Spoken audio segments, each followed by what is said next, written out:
शांति।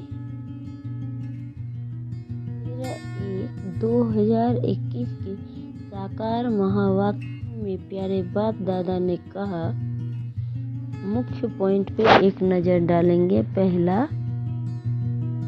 इस मुरली में ज्ञान का जादू है। अज्ञान को जादू तो नहीं कहेंगे, मुरली को जादू कहते हैं। मनुष्य से देवता बनते हैं ज्ञान से। जब सतयुग है तो ज्ञान वर्षा है, वहाँ भक्ति होती नहीं है। दूसरी पॉइंट में बाबा ने कहा, मनुष्यों को विकारी, देवताओं को निर्विकारी कहा जाता है। देवताओं की सृष्टि को पवित्र दुनिया कहा जाता है। अभी तुम देवता बन रहे हो। ज्ञान किसको कहा जाता है? एक तो स्वयं को व बाप को पहचान, और फिर सृष्टि के आदिमध्य की नॉलेज को ज्ञान कहा जाता है। ज्ञान से होती है सद्गति। तीसरी पॉइंट में बाबा ने कहा, यह तो कोई की भी बुद्धि में बैठ सकता है, परंतु दैवी गुण धारण नहीं करते हैं। दैवी गुण हो तो समझ जाए ज्ञान की धारणा है। ज्ञान की धारणा वालों की चलन देवता मिसल होती है। कम धारणा वाले चलन मिक्स रहती है। धारणा नहीं होया वह बच्चे हो नहीं, बच्चे ही नहीं। फिर चौथी पॉइंट में बाबा ने कहा, ब्राह्मण कुल में आते हैं तो गाली देना, गलानी करना बंद हो जाता है। को ज्ञान मिलता है, उस पर अपना विचार सागर मंथन करने से अमृत मिलेगा। विचार सागर मंथन ही नहीं करते तो बाकी क्या मंथन होगा? आसुरी विचार, उनसे किचरा ही निकलेगा। अभी तुम ईश्वरीय स्टूडेंट हो, जानते हो मनुष्य से देवता बनने की पढ़ाई पढ़ रहे हैं। देवताएं यह पढ़ाई नहीं पढ़ाएंगे। बाबा ने कहा, दैवी गुण ये ज्ञान से धारण होते हैं।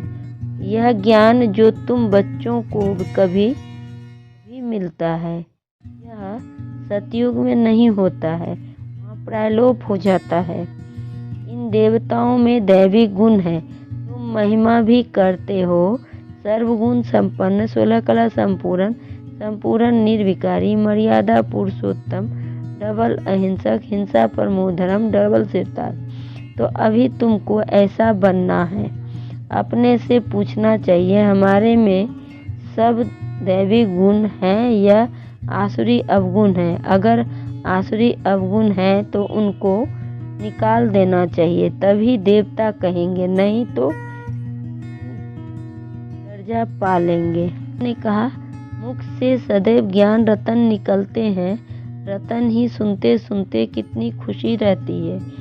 ज्ञान रतन जो अभी तुम लेते हो, फिर ये सभी हीरे जवाहरातों के बन जाते हैं। 9 रतन की माला कोई हीरो जवाहरातों की नहीं, ज्ञान रत्नों की माला है। मनुष्य लोग फिर वह रतन समझ अंगूठियां आदि पहन लेते हैं। इन ज्ञान रत्नों को माला पुरुषोत्तम संगम युग पर ही पड़ती है। बाबा ने कहा, अरे विश्व का उद्धार करना होता है। बहुत गिरते हैं, एकदम चट खाते में अधम से अधम बन जाते हैं। ऐसे का भी बाप उद्धार करते हैं। अधम तो सब है रावण राज्य में, परंतु बाप बचाते हैं, फिर भी गिरते रहते हैं तो बाप तो बहुत अधम बन जाते हैं,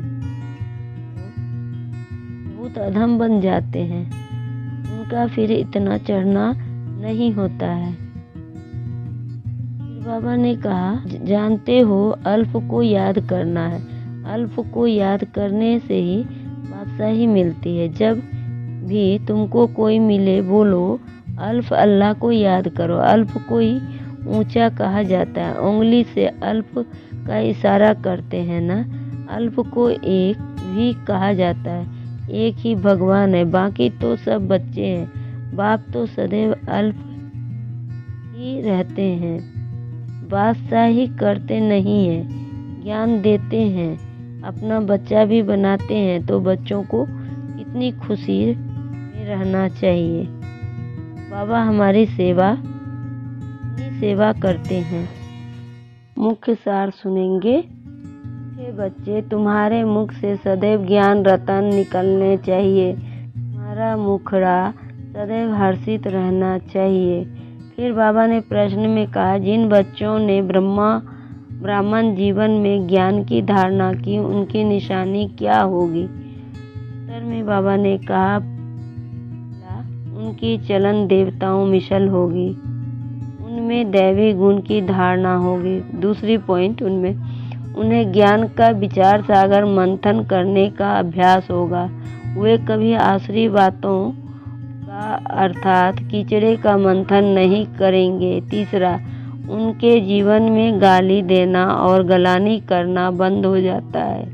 चौथा, उनका मुखड़ा सदा ही हर्षित रहता है, परंपरा से चला आता है, अनादि अर्थात उनका आदि मध्य अंत नहीं। मनुष्य सुनते हैं होती है तो फिर मूंझते हैं फिर बनेंगे कैसे। बाप समझाते हैं यह अनादि है, कब बने हैं यह पूछने का नहीं रहता, प्रलय होती ही नहीं है, यह भी गपोड़ा लगा दिया है। थोड़े समय हो जाते हैं इसलिए कहा जाता है जैसे प्रलय हो गई है। बाबा में जो ज्ञान है वह अभी ही इमर्ज होता है। इनके लिए भी कहते हैं सारा सागर स्याही बनाओ भी पूरी नहीं होगी। फिर भी उनकी कथा पूरी लिखी नहीं जा सकती है। अच्छा, मीठे मीठे से खिलाते बच्चों प्रति माता पिता बाप दादा का याद प्यार और गुड मॉर्निंग। रूहानी बाप की रूहानी बच्चों को नमस्ते। हम रूहानी बच्चों की रूहानी बाप दादा को याद प्यार और गुड मॉर्निंग और नमस्ते। नमस्ते सदा रहो हंसते, बन जाओ फरिश्ते, चलते रहो परम धाम के रास्ते। शुक्रिया बाबा पद्मा पदम शुक्रिया बाबा। धारणा के लिए मुख्य सार है। पहली पॉइंट, अपने हर्षित मुखड़े से बाप का नाम पाला करना है। ज्ञान रतन ही सुनने और सुनाने हैं। गले में ज्ञान रत्नों की माला पड़ी रहे। आश्री अवगुणों को निकाल देना है। दूसरी पॉइंट में बाबा ने कहा, धारणा में सर्विस में कभी थकना नहीं है। उम्मीद रख शौक से सर्विस करनी है। विचार सागर मंथन कर लाश में रहना है। वरदान है, सने के रिटर्न में समानता का अनुभव करने वाले सर्वशक्तियाँ संपन्न बाबा। सने के रिटर्न में समानता का अनुभव करने वाले सर्वशक्ति संपन्न भव। स्पष्टीकरण, बच्चे बाप के सने में सदा समाये हुए रहते हैं। सने के रिस्पॉन्स में बाप समान का वरदान प्राप्त हो जाता है। सदा स्नेह युक्त और योग युक्त है, वह सर्व शक्तियों से संपन्न स्वतः बन जाते हैं। सर्व शक्तियाँ सदा साथ है तो विजय हुई पड़ी है। जिन्हें स्मृति रहती है कि सर्वशक्तिवान बाप हमारा साथी है, वह कभी किसी भी बात से वंचित नहीं हो सकते हैं। स्लोगन में बाबा ने कहा, पुरुषार्थी जीवन में जो सदा संतुष्ट है और खुशी में रहने वाले हैं वही खुश नसीब है। पुरुषार्थी जीवन में जो सदा संतुष्ट है और खुशी में रहने वाले हैं वही खुश नसीब है। ओम शांति। ओम